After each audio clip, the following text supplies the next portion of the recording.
যাই হোক,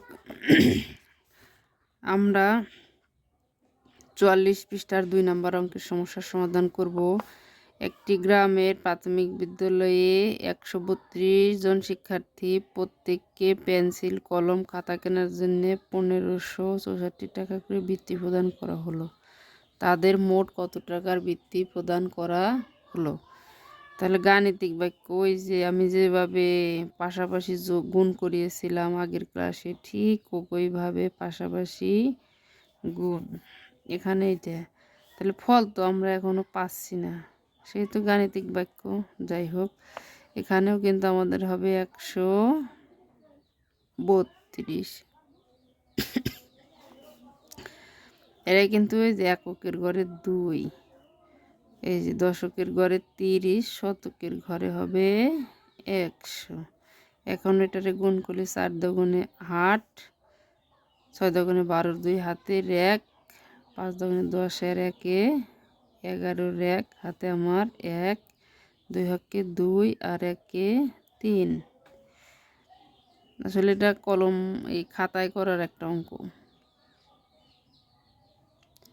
এটাতে ৩০, ০, ০, ৪, ৬, ৩, ৬, ৪ হকে ৪, ৩, ৪, ১২, ১২, ২ হাতে আমার ১, ৩, ৬, ১৮, ১-এ ১৯, ৯ হাতের ১, ৩ ৫ ১৫,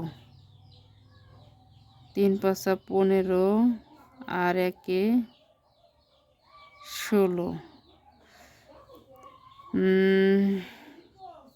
৩ ০ ০, তারপরে ৩ ৬ ১৮, ১ ১৯, ৯ হাতের ১, ৩ ৫ ১৫ আর ১-এ ১৬,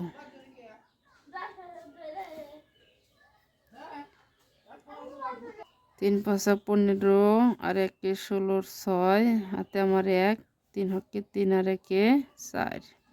এখন আমাদের এটার পালা।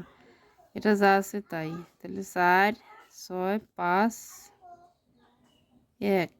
এখন আমরা যোগ করে নেব, ৮ হকে ৮, ২ আর ২ ৪, তাহলে ১০ আর ৪ ১৪, ৪ হাতে আমার ১, ১ আর ৪-এ ৩ এর ৪ ১০, ১০ ১৬, ১৬-র ৬ হাতে আমার ১, ৫ ৫ ১০ ০ হাতের ১, ১ আর ১-এ ২। তাহলে মোট ২০ ৬ ৪ ৪ ৮ টাকা।